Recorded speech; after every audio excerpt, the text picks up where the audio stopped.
Hello and welcome back to the Fruit of Grisaia. Last time we made use of Sachi's ability to take everything literal to enable Yuuji to make flowing somen noodles on the roof of the school building. After that, we were asked by Makina to tell a cool story. However, Yuuji misunderstood and instead got a chilling war story out of his mouth, potentially scaring Makina. However, Makina seemed rather unaffected by it. Now, let's continue. There's a subspecies of women distinguished by an excessive kind of helpfulness, the burning desire to take care of other people's problems.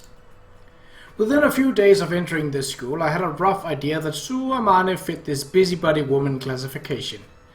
But I have to admit, I wasn't expecting her to extend her meddling to me quite so quickly.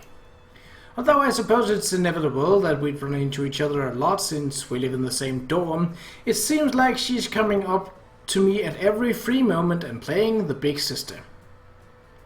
You having trouble with anything? If you need help at all, just let me know, okay?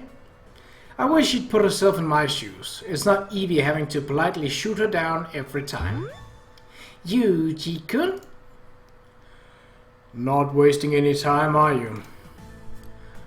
I'm not sure how she got the idea in her head, but lately every time break begins, Amane has been clinging to me from behind. Then forcefully pressing her oversized lumps of breast blubber against me as if to say, check it out, I'm the big tits character. The way they droop just a little is very popular with the enthusiasts. Look, you're heavy. Remove your chest flap from my head. Huh? What's that supposed to mean, Yuuji-kun? Do you hate breasts? On the contrary, I'm something of a fan. Then it's all good. Just sit back and enjoy it. These tits would drive any red-blooded man wild. Keep acting like that and you'll get a reputation as a homo. You want dirty old men with beards to start hitting on you? I'd prefer that. If a man sexually harasses me, at least I can knock him flat without feeling guilty about it. What do you want from me? If you have something to say, then spit it out already. It's nothing in particular. Just wondering if there was anything you didn't follow in class. Or whatever, just wanted to play the big sister a bit. Thanks, sis, but I'm a big boy now. Could you please get lost? Ah, you're just shy. That's so cute. Stop that. I'm a dainty little thing. I'll break more easily than you'd think. Precisely why I'm giving you such a nice gentle hug. They say a snapping turtle won't release prey from its bite even if lightning strikes nearby. Amane is a similar beast. Once she clings to me, my only release is the sound of the bell. If this woman kept a pet cat, I'm positive it would go bald from stress within a week. I'm not confident my own hair will be safe if I allow these assaults to continue. I think it's about time I get my message across, even if it requires taking a somewhat harsh attitude. Amane, that's about enough. Just as I begin to shout, Sakaki appears with a spectacular timing. Susan, do you have a moment? Aye! Yumiko grimaces at Amane's response. Her glare is expressive. Aye, who are you supposed to be?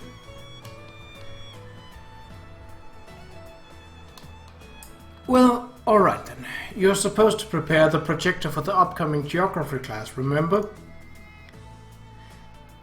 Oh, you're right. I'm on day duty with Makina today. Irisustan started preparing by herself. Do you not plan to help? Sorry, Yuuji-kun. I've gotta go. Don't mind me. I think you should hurry before Irisustan breaks something again. Makina! Wait! Don't break it! She finally released me. What a noisy woman. She's perfectly making a fuss. Is she that afraid of people realizing she's depressive? What do you mean? Exactly what I said. Even so, I find this preferable to the old Susan's incredibly timid behavior, so I've already accepted it as the lesser of two evils. You make it sound like you're familiar with her past. Have you known Amane for that long? I suppose so, if you consider a year or so a long time. So Amane wasn't always like this? What, you want to know more about her? I just don't understand the woman. Why does she drape herself all over me like that? There's no way I would know that. How about asking her? I did.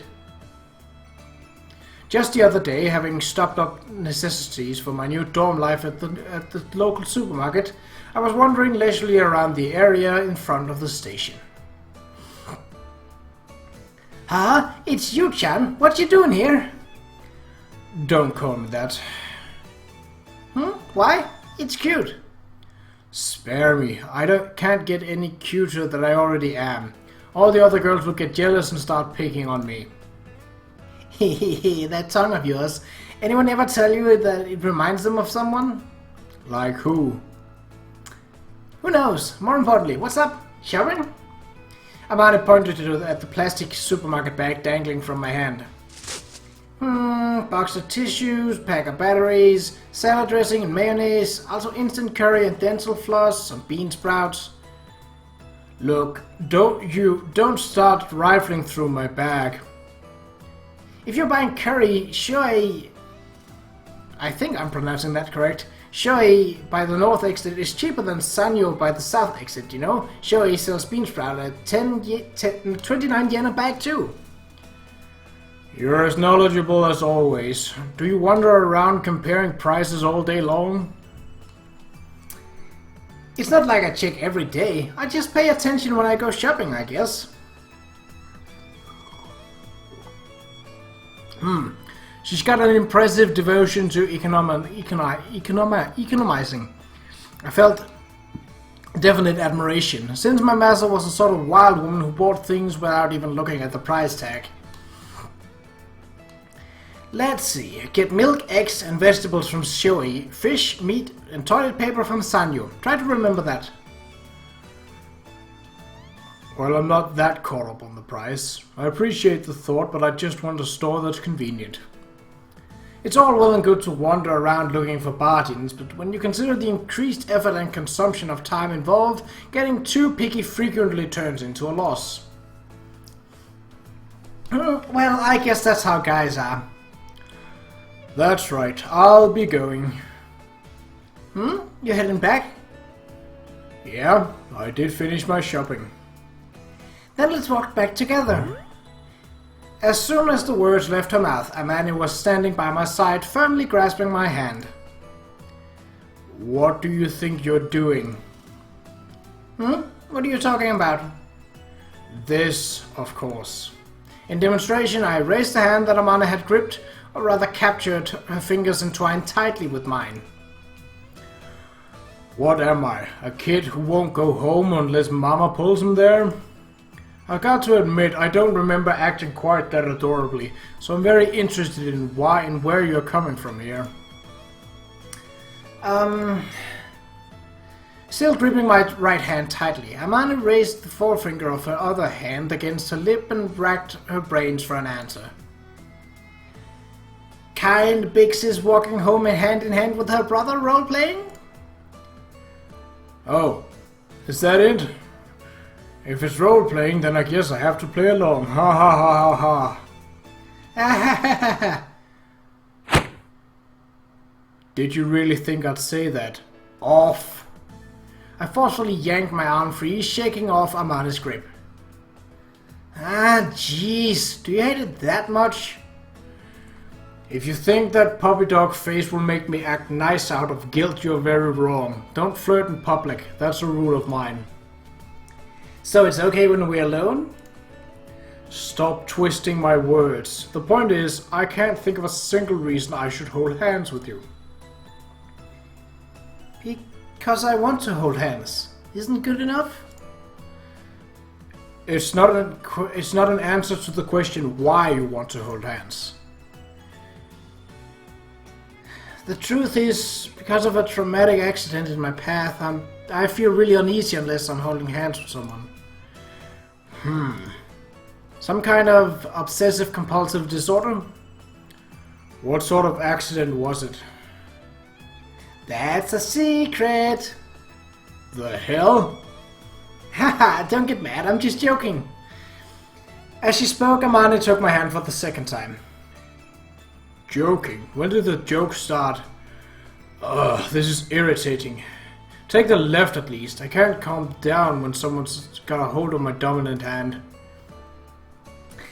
Look, it's not like there has to be some big reason for us to hold hands. It's just, you know, we ended up being classmates and all, so let's be friends.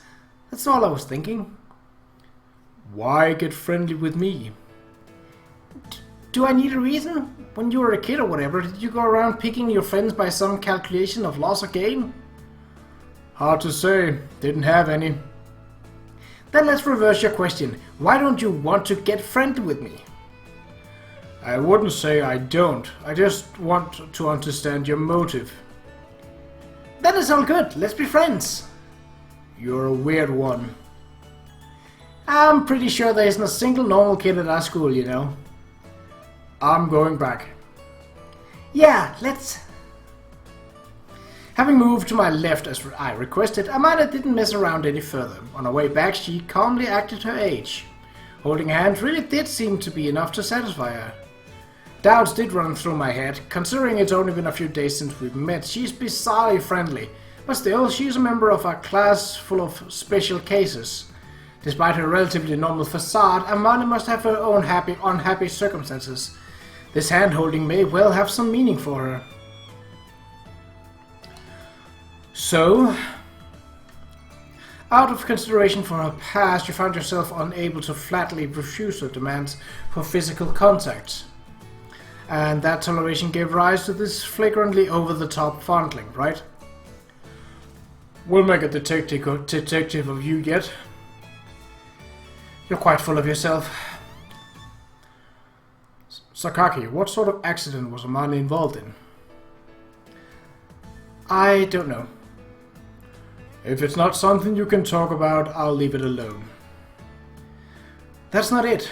I really don't know, and I don't particularly want to know either, although I have heard the incident involved a motor vehicle accident. A car crash? Apparently a bus she was riding was in a serious accident which gave rise to mental illness, or something along those lines. My information is admittedly limited, but I certainly didn't hear anything about pathological need to hold hands. Then why was she so persistent about it? I'm telling you, I don't know. Her eyesight is bad, maybe that's the cause? Does bad eyesight make you want to hold hands? Who knows? Babies with undeveloped eyesight calm down by confirming the shape and warmth of things in their mouth. Maybe physical contact is reassuring when you can't see well. A plausible theory, but I'm having a hard time buying it in her case. In the first place, are her eyes that terrible? I don't know. I think I mentioned this, but I'm not interested. I'm wasting my breath talking to you. What a coincidence. I was just about to mention how incredibly tedious I find speaking with you. Guess we're both done here. Or we would be, if I hadn't just spotted Kumina Sachi out of the corner of my eye. Hey, Sachi, you have a minute? Yes, what can I do for you? Do you know anything in particular about Amane's past? No, I can't say I'm familiar with the details. So in other words, nobody knows the whole story.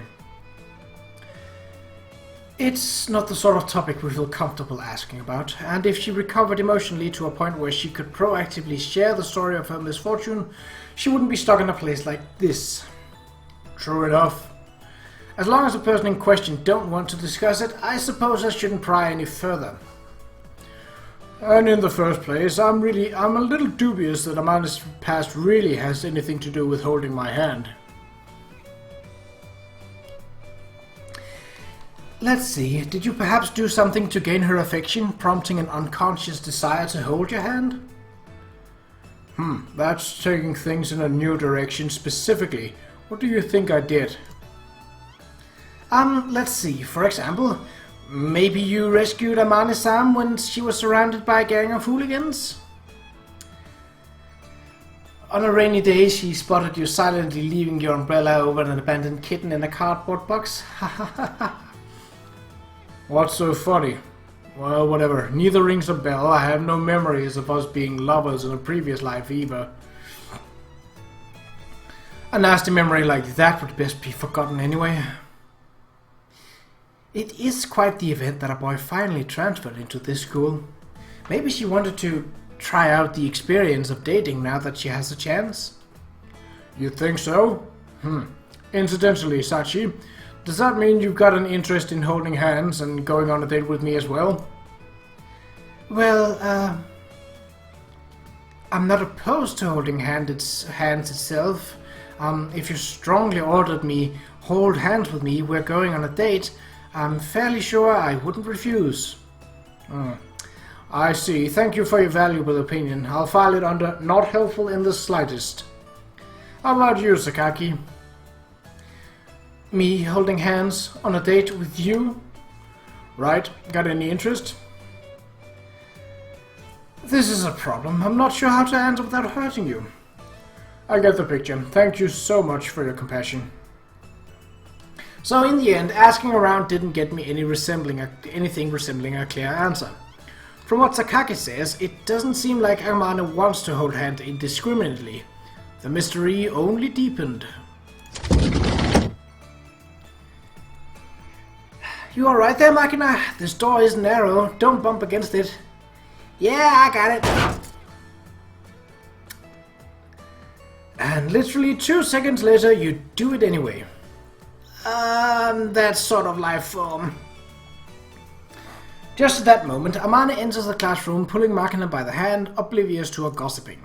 I point my thumb toward the air, and they're connected hands. You said Amane doesn't have a habit of holding hands, right? Well, Iri-Susan is a special case. If you don't keep a grip on her, she'll wander off to God knows where.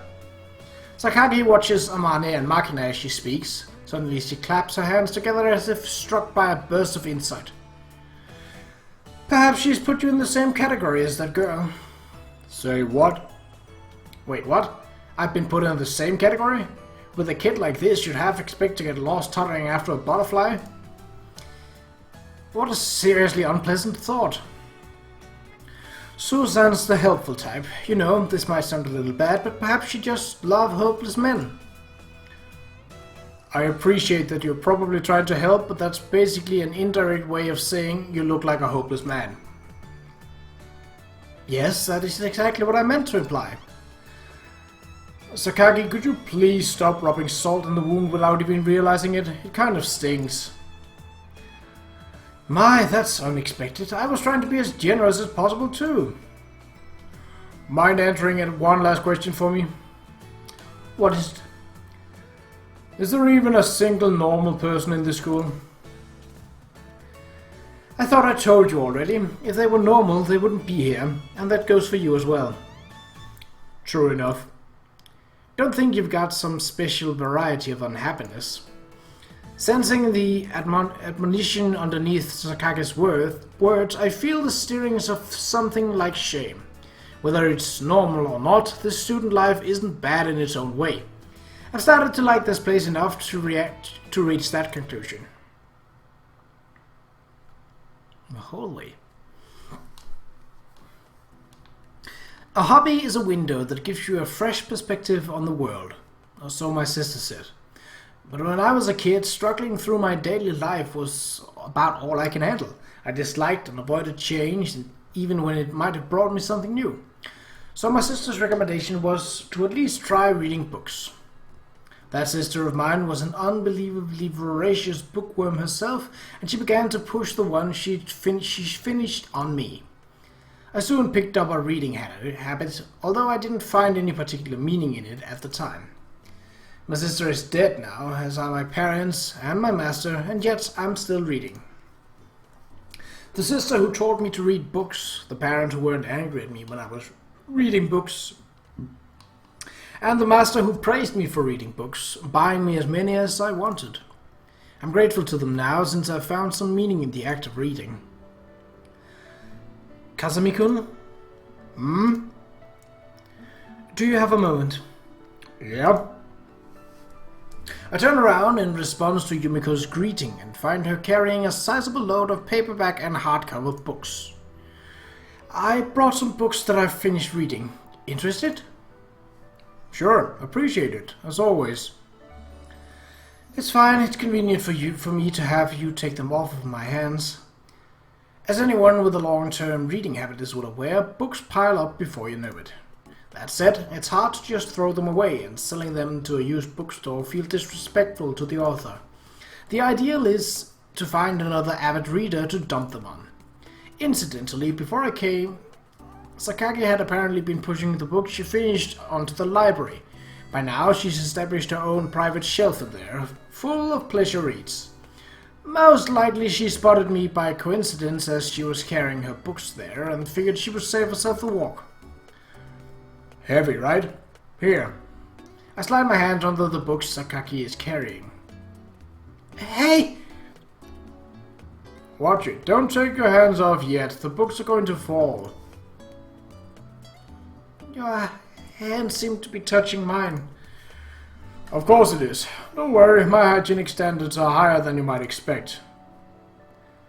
That's not what I... Jeez. You complain too much. Alright, I've got a hold on them. You can let go. You're pretty insensitive. Did you know that? That's so. Anyway, I'll gratefully read the books. When I finish one, I'll return it to the Sakaki collection. So if you want to reread any of them, they'll be in the library. Fine. Well then, I'll be leaving. Yeah. I take a quick look at the titles of the book I'm holding. Suhei Arkai, The Decisive Putting Battle, Kumabata Takeru, Yesterday's Black Cat, Hirao Atsuku, The Exit of the Desert, Sinu Takumi, Professor Takeda's Dinner, Ethan Crow, An Insolent Woman, and Shinonoe Katsuma, You Blew It, Omori. Although she reads quite a variety of genres and authors, it seems Sakaki fundamentally like whodunits. Of the 6 books she passed me, 4 are mysteries.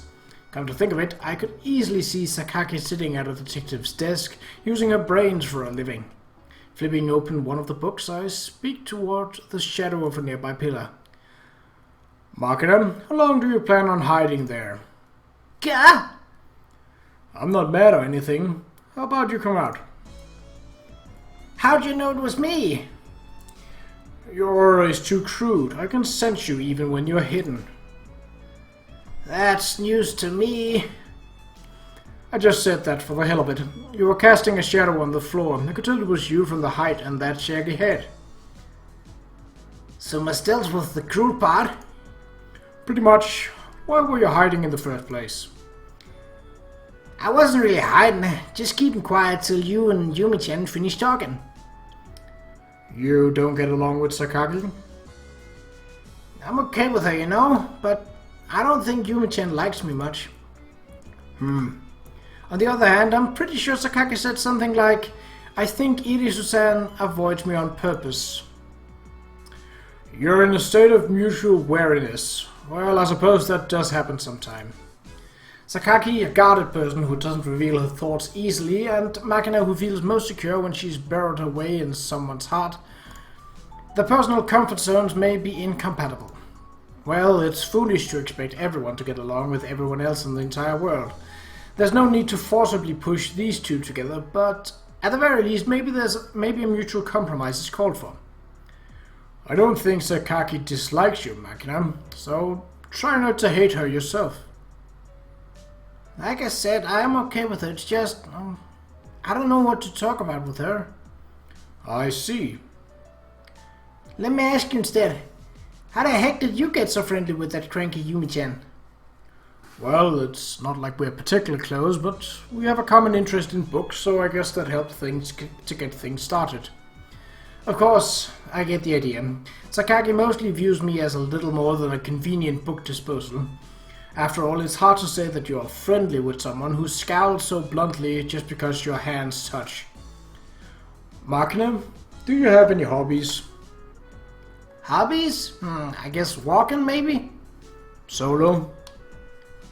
Yeah, mostly by myself. That's not good. Why not? Doesn't playing by yourself sound kinda lewd? It's all good, yeah? No, also no. Huh? At the company I work at, solitary hobbies are fundamentally discouraged. The place of a lot of stress on keeping up some form of communication with others. I read that wrong. They place a lot of stress on keeping up some form of communication with us either way.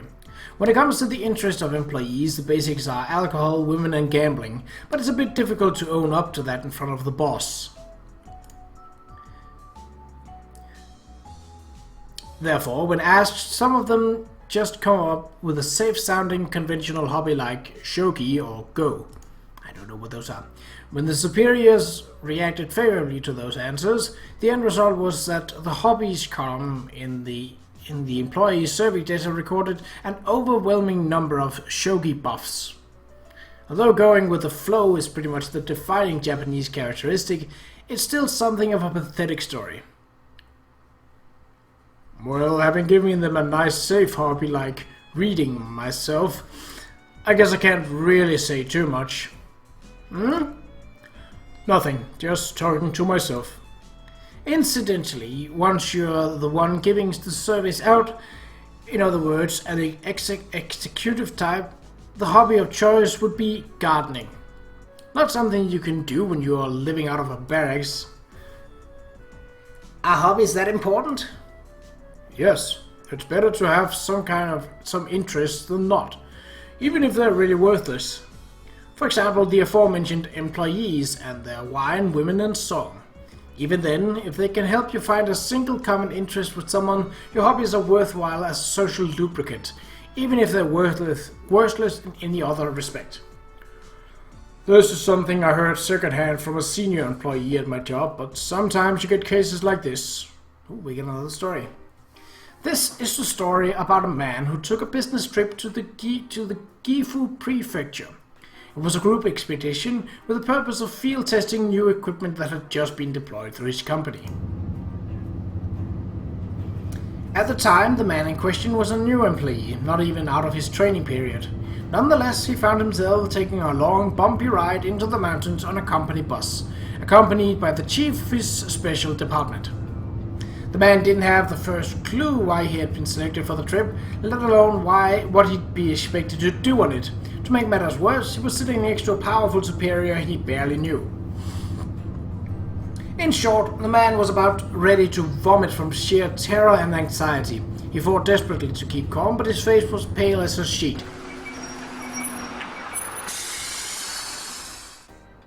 The bus finally reached its destination at the foot of Mount Kinka in Gifu after many unpleasant hours.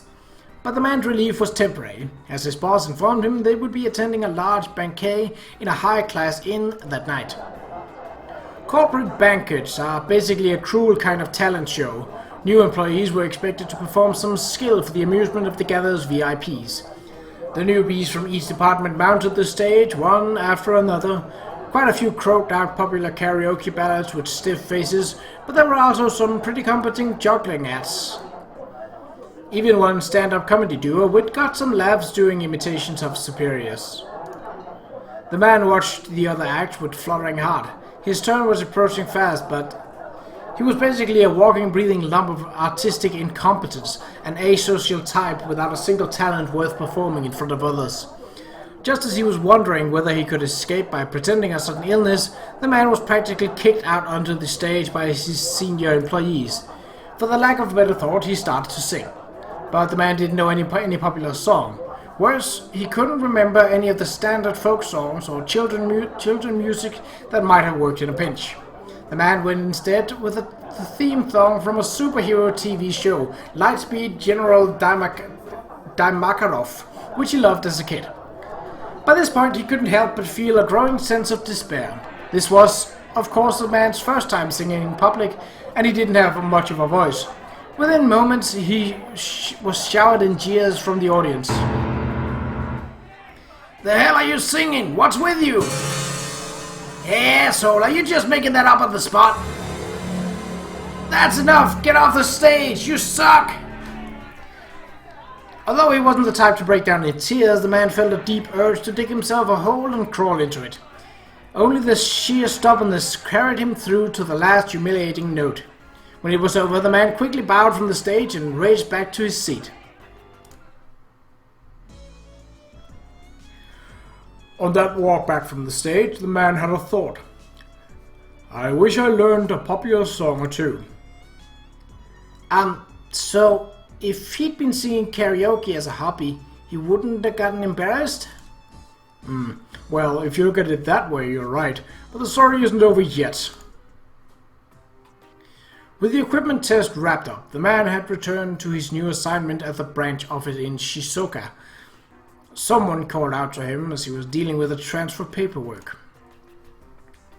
"So, you were the newbie who sang Makarov at the bank in Gifu?" The man's breath caught in his throat. He'd figured out by now that the main job of his superiors was to flaunt their authorities by picking the smallest mistakes and then rubbing his nose in them. And the manager speaking to him was infamous for his zealous leadership of his underlings. Frankly, the man was about ready to piss his pants. He swallowed and chewed his lip, bitter thoughts running through his head. What's he going to blame on me? How long will I have to grovel? But the manager's word took him by surprise.